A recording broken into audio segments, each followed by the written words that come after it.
We like to put things into baskets and buckets as we make sense of the world around us.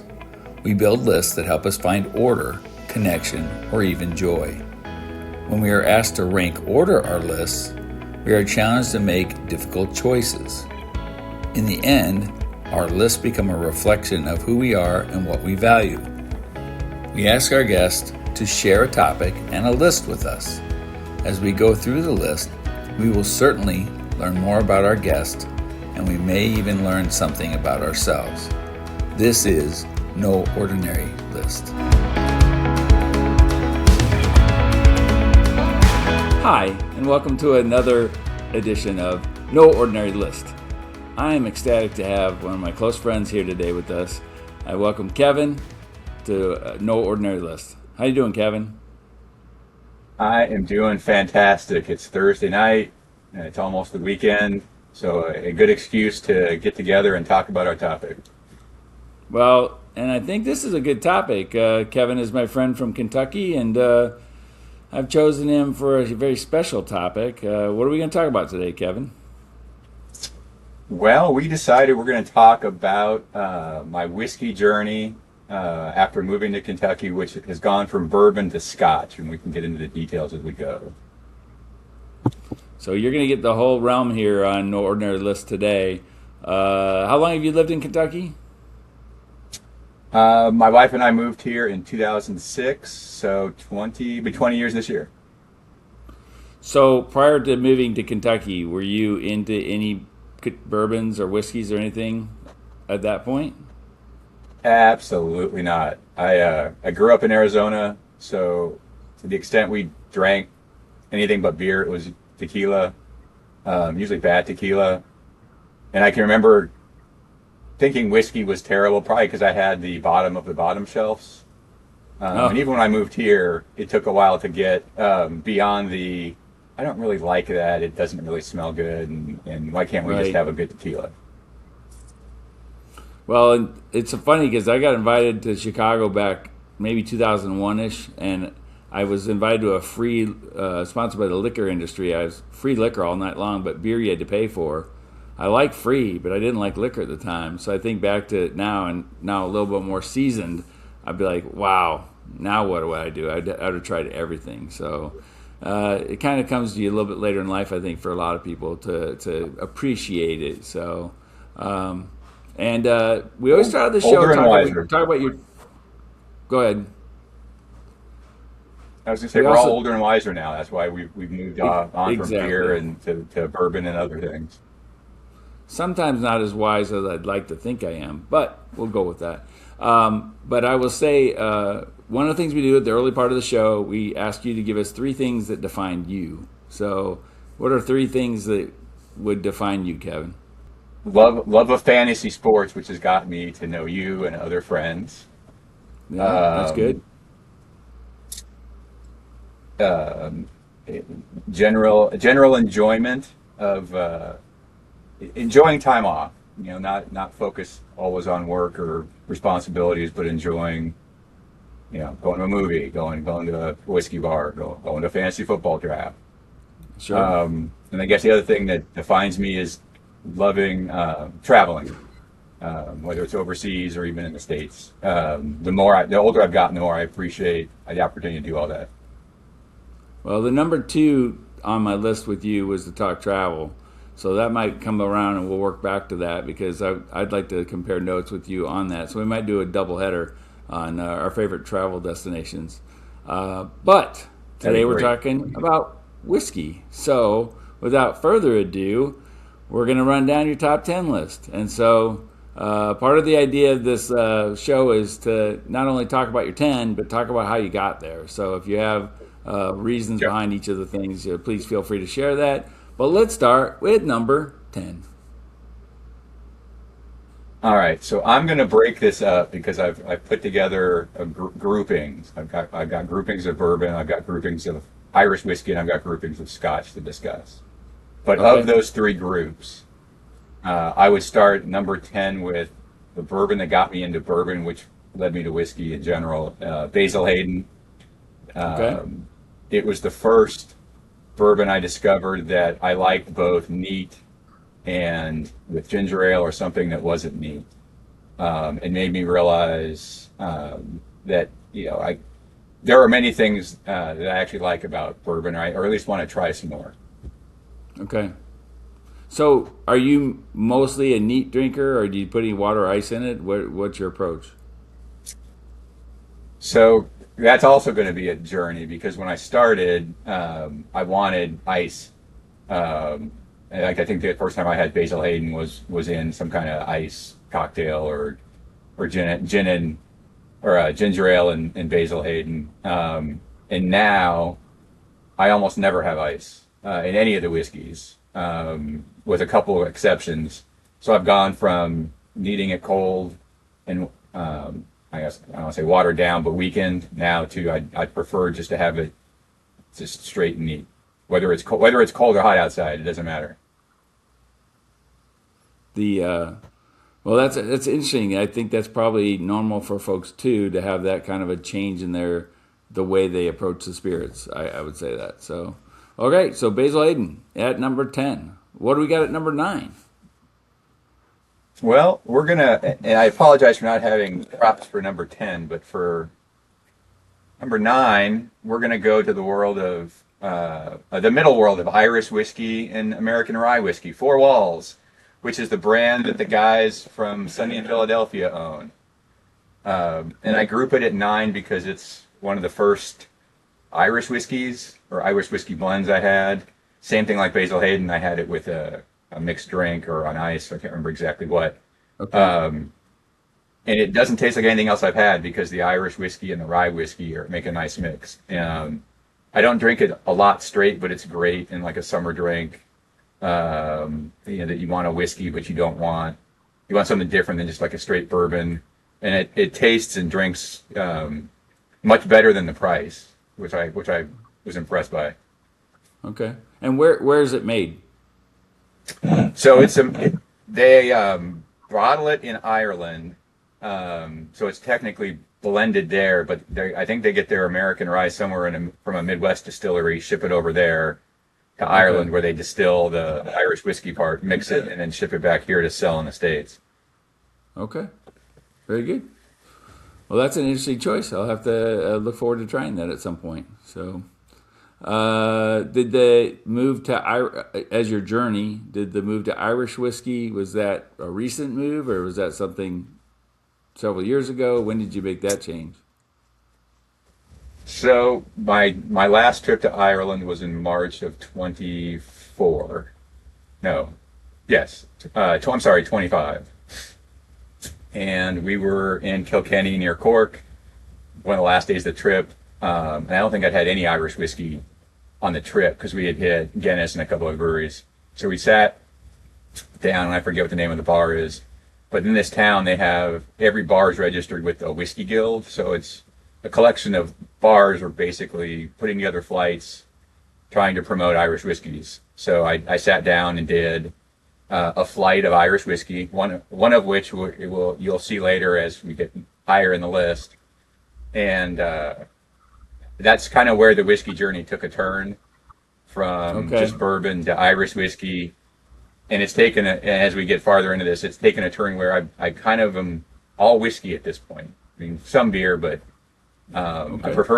I'm looking for scotches and Irish whiskeys at bars now, not a beer. Interesting. Okay. All right. That leads us to number 8. Where do we go at number 8? Are we in another country, or are we back to the USA? So number 8, I'm going to go to we're gonna do our first scotch. It's from a distillery called the Singleton. Okay. It's a 12-year-old single malt. When we were in Scotland in March, I actually visited the distillery, and I Okay. actually found it here before I went over. So I tried it before I went to the distillery, which is why I went to the distillery. Oh, And okay. it's one of the first scotches I tried before I went to Scotland, and make the turn from Irish whiskey and bourbon to now big into Scotch whiskey. It's hard to describe. It's very light and fruity. One of the big differences between Scotch and even Irish whiskey and bourbon is there's no corn in Irish whiskey or Scotch Okay. whiskey Okay. because they don't grow corn there. So for whatever reason, I found I'm liking more the barley based whiskeys, which they both are, as opposed to the bourbons, which have to have 51% corn to be a bourbon, and some Okay. other things. Okay. So I don't know if I'm just a barley guy, but as a drinking tip, as a mixing tip, it really mixes well when you come home and have that after some margaritas at a local Mexican food restaurant. Uh, You may know what that that Mexican sounds restaurant is.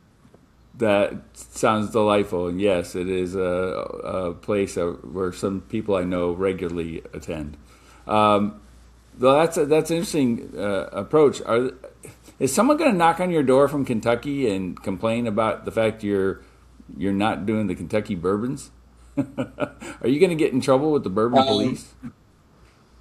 there are people who are finding it odd. I will say it is much harder to find good non-bourbon whiskey in Louisville.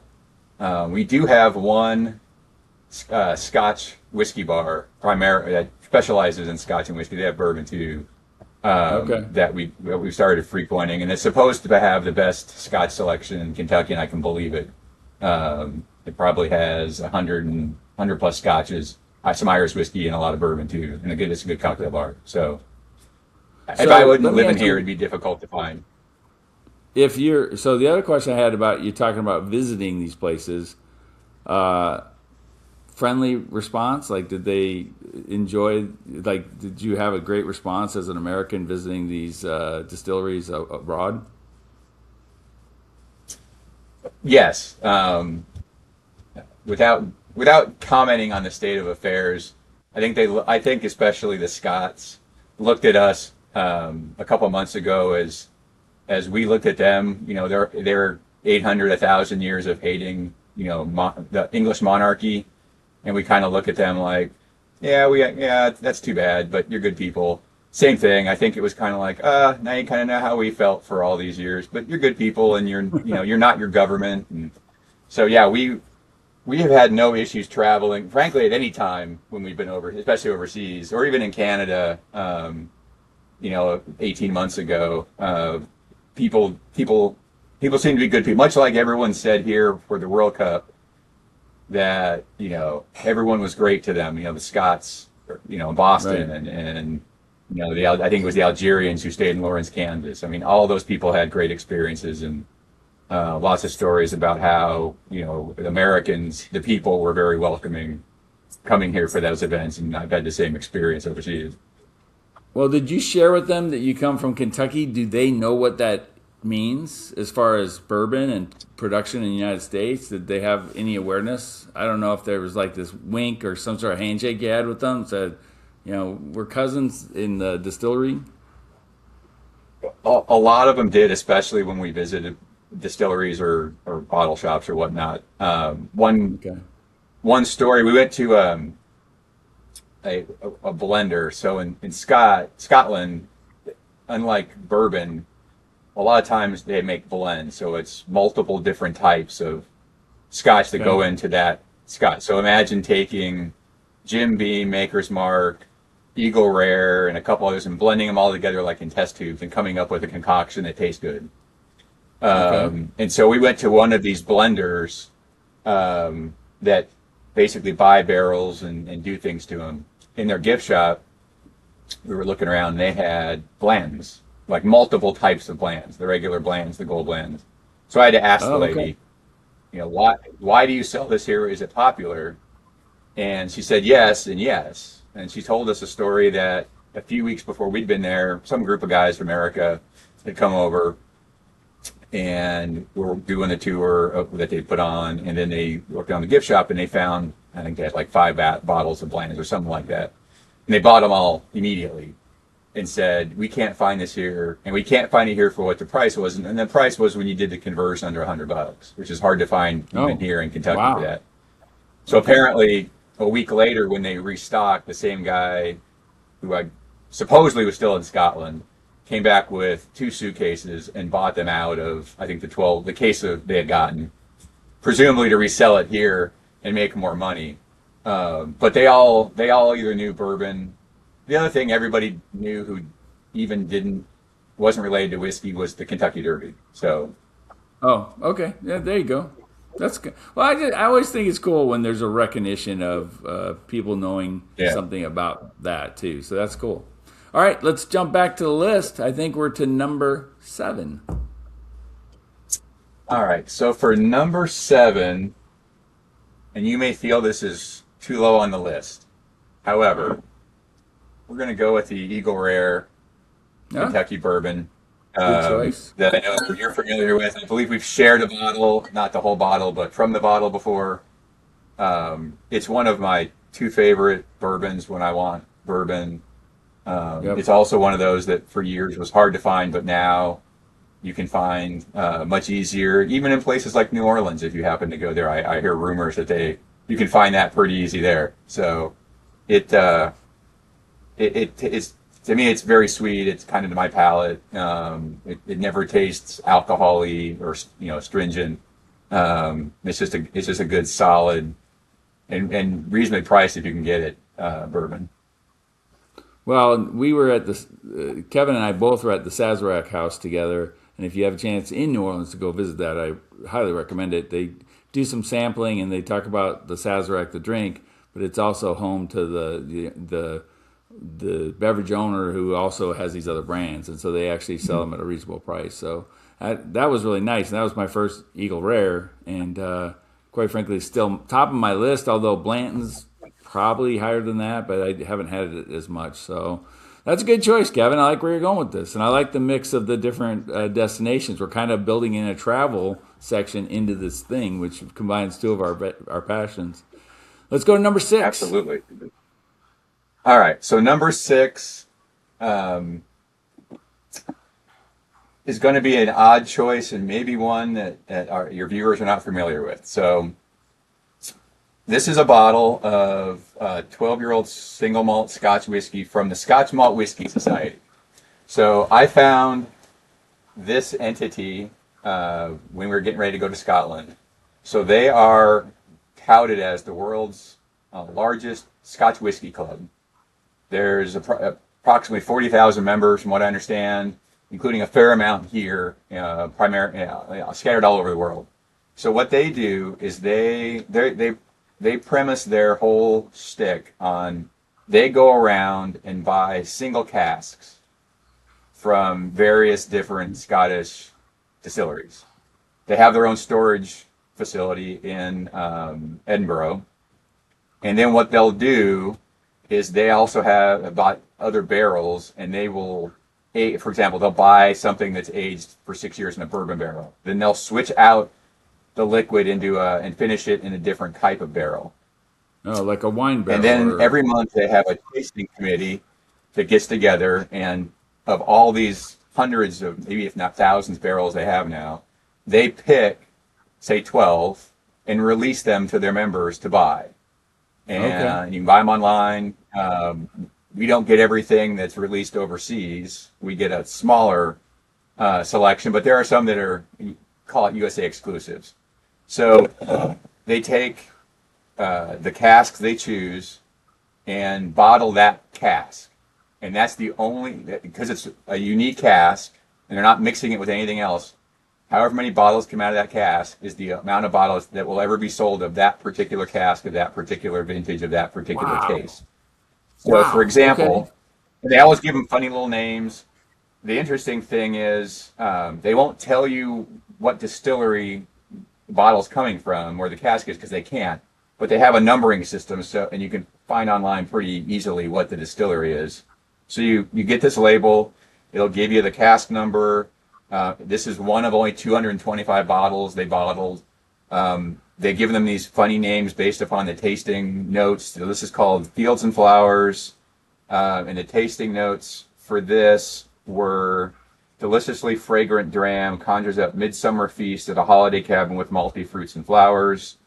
And the other thing that separates them is that it's all cask strength, meaning they don't water it down whatsoever. Whatever proof it comes out of the cask is what it's bottled. So this was a 59% ABV cask, and I've seen them range from like 52 up to like 61, 62.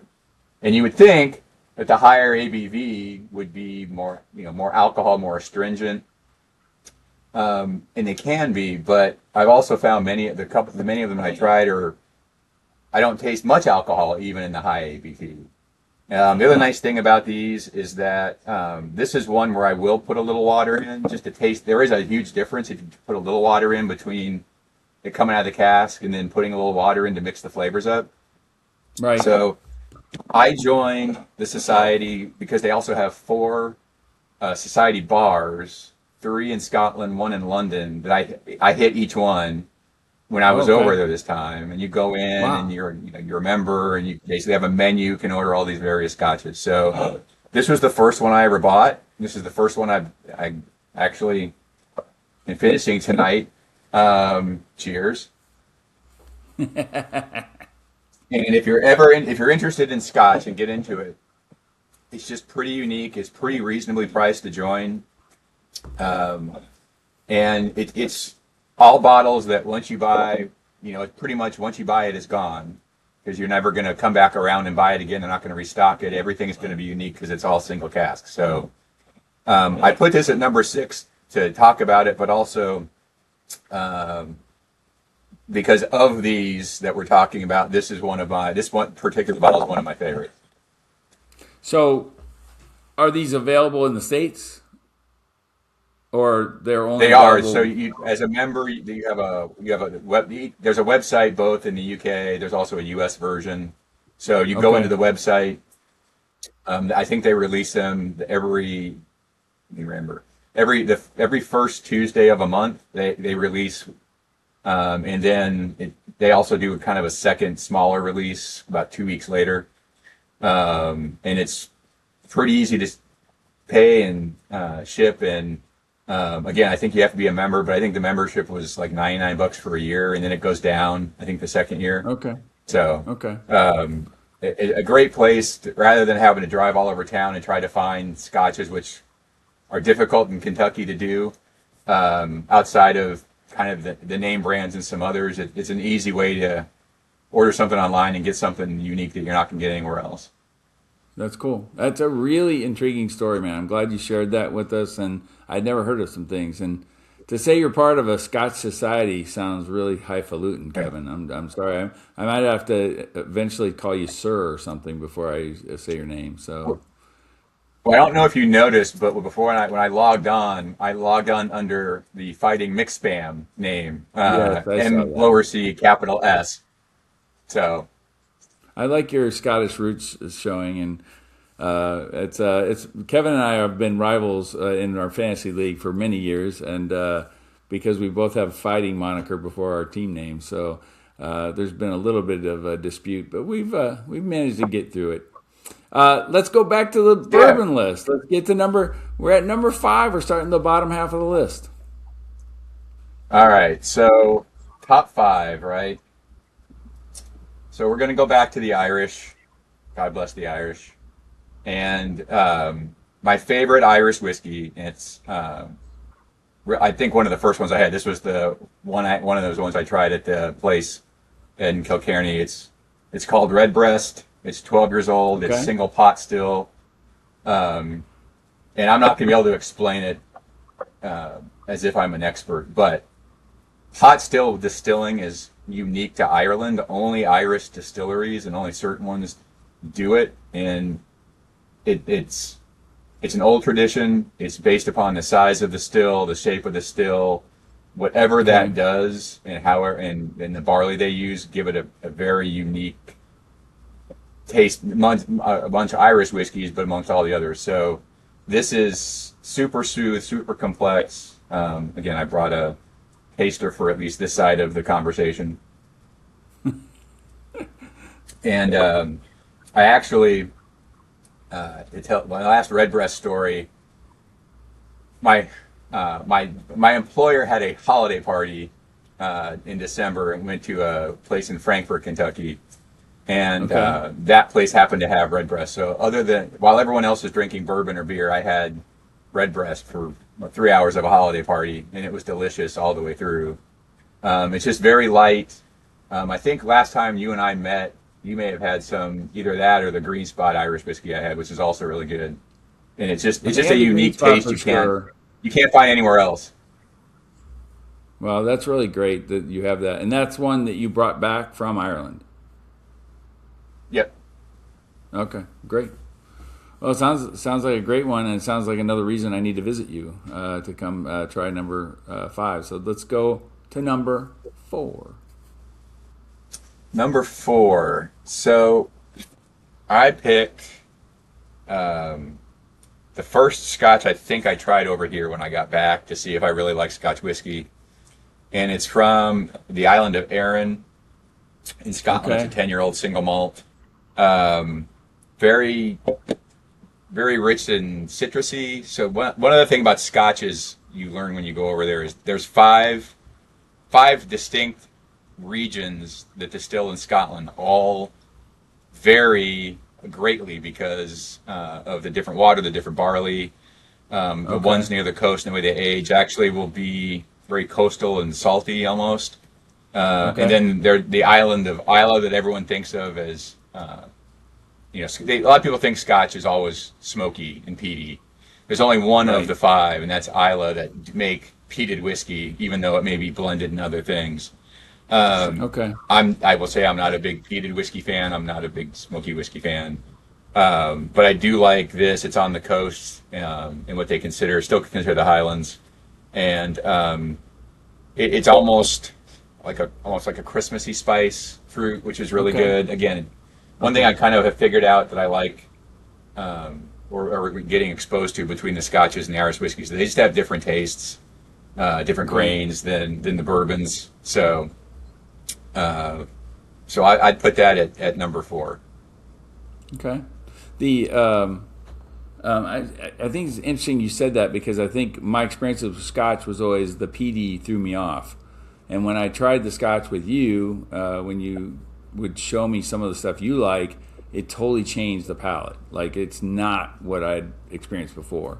So I think that's an interesting maybe tidbit for people who are thinking about their likes and dislikes. And if you haven't tried Scotch, you think about the pathways Kevin has talked about because there are other scotches that don't taste like some of the traditional Scotch tastes. So, did I capture that? Okay. Yeah, you did. And I'd also recommend trying a single malt. One thing Okay. that always turned me off the Scotch is I think the ones I had, like Johnny Walker or some others, were always blended, and most of the blends will have some level of smoky or peaty, Okay. um, because they like people, they know people like it, and it's easy to get for them in a blend. I always found it overpowered, like every other taste, and it just tasted like drinking an ashtray. But there are most of the Scotch, actually, especially the single malts, are peatless. So if you're looking to get into it, there are plenty you can go find that are not peaty. And Okay. if you are looking to start one, I think I sent you the videos, the Harrison Ford video promotion of Glenmorangie that he Oh, did, I think last year, and now he has his own Scotch out with his name on it. Really good. Glenmorangie's not a peaty whiskey. They're pretty funny and entertaining. And I mentioned that because I had it in my head because I was watching Shrinking earlier tonight, so I hadn't had Harrison Ford on the brain. I like that. Well, I just listened to a rewatchable about Indiana Jones, so from that standpoint, we're on the same level. All right, let's go to the big three. Nice. Top three. What is in third All right, place? the big three, and I apologize to your Kentucky listeners because number 3 is going to be a bourbon as opposed to being higher on the list, but it's also my favorite bourbon, bar none. I think you're a fan too. It's Blanton's, like regular Blanton's, not Of the course. gold. Um, what I figured out after liking Scotch is, I think one of the reasons I like Blanton's is because it's also a single barrel concept. So each Blanton's, if you look at it, besides having the pretty horse, it'll tell you when it was dumped, what barrel it came from, where it was stored and all that, because they're bottling that particular cask in that bottle. So Okay. each Blanton's is, I think, a little unique, or it can be, which Okay. kind of helps with the journey from from bourbon into, kind of unique scotches. So Sure. I like it a lot. I always drink it neat. It's become much easier to find with bourbon in the whiskey industry being in a little bit of a downslide. Um, you're actually seeing it here. I was in a wedding 2 weekends ago in Bowling Green, and I could have bought a whole case of it at this particular liquor store in Bowling Green for a pretty reasonable price, all things considered. So it used to be real hard to find. It's becoming better. So if you like bourbon and you haven't tried Blanton's, I highly recommend that. And Very good. cheers. All right. To number two. I'm intrigued because I thought Blanton's might make your top. So what do we got at number two? So number two is another Irish. It's a recent find. It is and I'll show it and I'll explain it. So it's Glendalough, Okay. hot still Irish whiskey. They're Irish. It's the bourbon cask, but it's aged in an Irish oak cask to end. Okay. So what I've learned in my journey is that the woods are very important, and we all think of bourbon aging and bourbon casks here, which end up over there because we can't reuse them for bourbon. But both industries in Ireland and Scotland can reuse barrels as much as they want, and they can also mix and match barrels. So this particular Irish whiskey was aged in an ex-bourbon cask, so it had aged over here at some point at one of our distilleries. Then we sell it overseas. They distill the whiskey, they put it in there for a period of time. But then to finish it, they take it out of that barrel and put it into a barrel made of Irish oak, which is pretty rare. It's not many people, from what I know, use Irish oak. It's unique to their distillery because they're in the Wicklow Mountains south of Dublin, so they have access to it. And I've not tasted anything like it. It gives it the mixing of the woods and the mixing of the aging gives it all kinds of weird little flavors. It tastes, you can really taste the difference in the woods. It can taste sweet, but then it can be spicy. And Okay. as as kind of it lingers, you're kind of getting both constantly all the time. It's just not anything I've ever tasted before, and it's really smooth, and it's incredibly well priced. It may be of all the bottles I've shown, other than the Four Walls, it's probably the least expensive, which is Okay. both Okay. great if you like it, but Yeah. Yeah. it is one of those that the price does not indicate quantity or quality. Yeah. The interesting thing, if you're watching this episode, you probably turned it off if you're not that interested. But one of the things that people probably don't understand is that whiskey, bourbons, and scotches drawing flavors and colors from the wood in the barrel and from the previous barrels as well. And what Kevin mentioned before, bourbons can only use their barrels once, but there are other uses for it. There are beer makers who make great beers using those bourbon barrels to make bourbon barrel, and actually usually they're higher octane beers, but they're usually quite good. So that leaves us only one, right? We're at number one. Number one, the favorite whiskey du jour right now, and at least in the last 6 months. Do we need to do a drum roll? Yeah, well, we have a drummer on retainer, but he's out having a smoke right now. So yeah, He's go probably ahead. out drinking. All right, so Yeah, my you're number one required a favorite bunch of whiskey drinkers. it is a Scotch. It is called Old Pulteney. It's a 12-year-old single malt. It's from Wick in Scotland, which is, or at least traditionally, has been the northernmost distillery in Scotland. It's right on the ocean. Um, it mixes all the things I kind of like about Scotch. 12 years is a pretty good age for Scotch. A lot of times it's the intro line. Most distilleries do like a 12, a 15, and 18. I find 12 is pretty easy to drink. It's been aged in both American oak and ex-bourbon casks. The one thing that's the most unique to this is it does claim to be the maritime malt because it's an older distillery. The warehousing means that the barrels, they're older warehouses, so the barrels are exposed to the sea air most of the Okay. year, if not all year round. And there is a salty, like campy kind of taste to it, that makes you think of being by the sea or sitting on the beach or what have you. Okay. It's not well known here. I happened to find it somewhere in Lexington a few months ago and had tried it over in Scotland. I didn't think I'd find it in the States. So I was happy to find it here. And because of that, and because it's a little difficult to find, it's taken a while to get through. But it is one that I think anybody who wants to try Scotch would like, anyone who likes Scotch would like, anyone who likes whiskey would like. So Okay. I'm also saving this for the next time we get together, so we can drink through my number one and number two and number three, and you can tell me how you rank them. Well, that's the kind of information I want to get out of this podcast. So you finally paid off. So we're done. We're done with an ordinary list here. That's it. That's the final one. No, I want to ask you a couple follow-up questions. So first of all, was this hard? Was this experience of making the list difficult? It was. It actually made me think and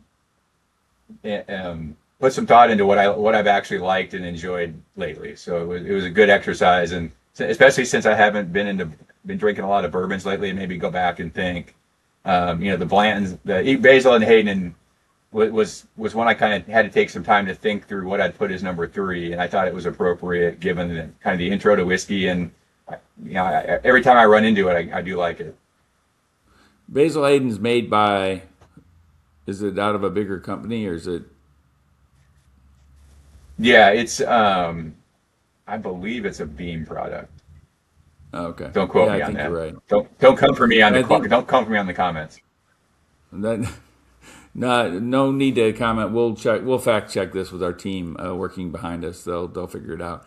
Do you think any of your choices would change day to day or seasonally, or do you think your moods change the way you'd rank it, or do you think it would be fairly stable?